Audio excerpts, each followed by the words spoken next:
Welcome to another deep dive. Today, we're plunging into a really significant text, Practical Lean Accounting, a proven system for measuring and managing the lean enterprise, second edition. Now, this isn't just, another business book off the shelf. People say it's genuinely revolutionized how lean companies measure and manage things. It's pretty much the guide for practitioners now. That's right. And this second edition, with Larry Grosso as a co-author, it's packed with practical stuff, exercises, case studies. Makes it really useful whether you're, deep in the trenches or maybe even studying lean at university. So our mission today really is to unpack why this book matters so much, what's it proposing, and what can you, our listener, take away for your own lean journey. Okay, let's get into it. Why is a book about accounting so critical when you're trying to implement lean? It almost sounds, a bit counterintuitive maybe. Yeah. It does seem that way sometimes. Yeah. But it's a really critical question.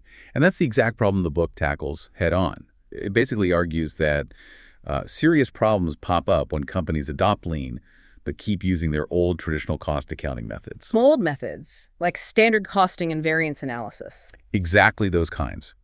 The book says they often give out, frankly, misleading information. This causes managers to make the wrong calls.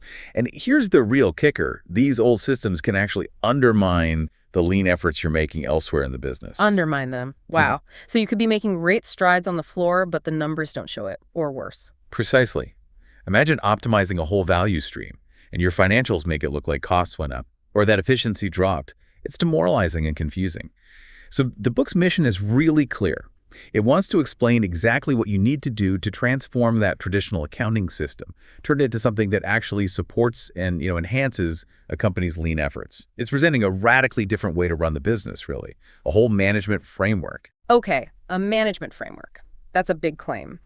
So how does it propose fixing these fundamental problems? Where does it start? Well, it introduces several key concepts for a lean financial system. First off, new performance measurements. Forget waiting weeks for complex financial reports.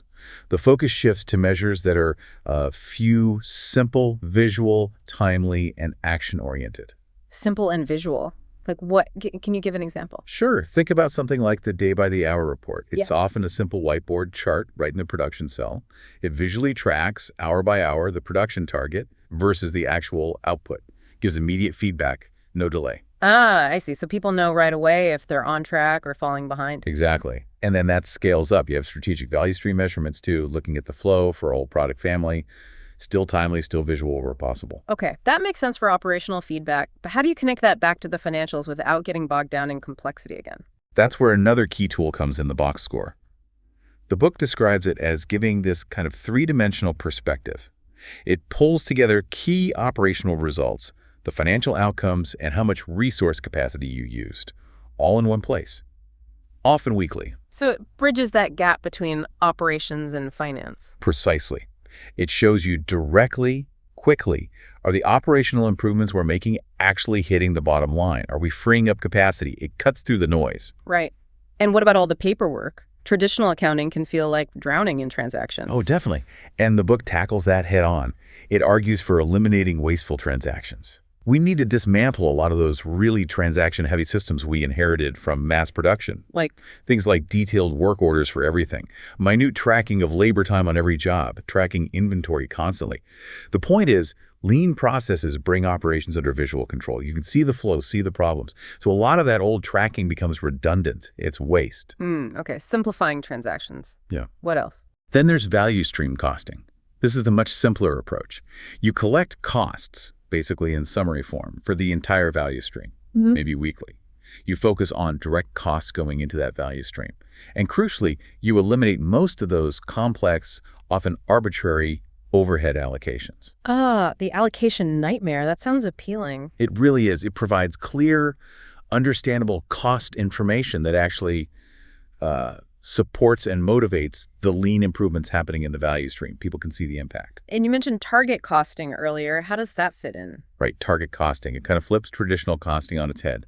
Instead of cost plus pricing, you start with the customer. What value do they see? What price will the market support? From that price, you subtract your needed profit margin.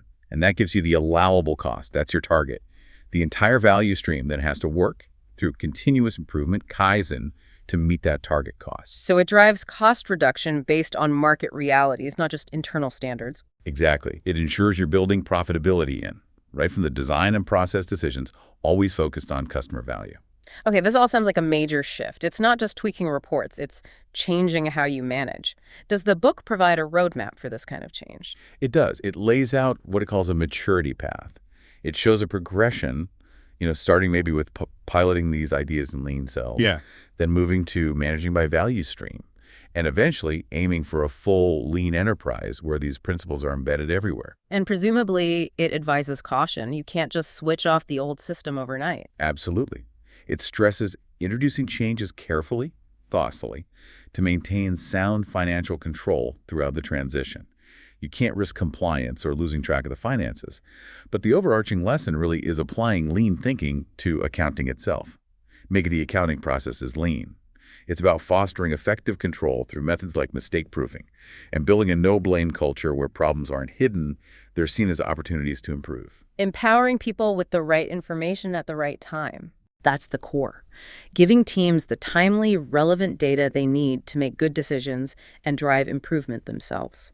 So pulling this all together for our listeners, what does this mean for you? If you're involved in a lean transformation, why pay attention to this? Well, this book really offers that practical guidance to bridge a common gap, where companies make great operational improvements, but they struggle to see it reflected in the financial results, especially early on.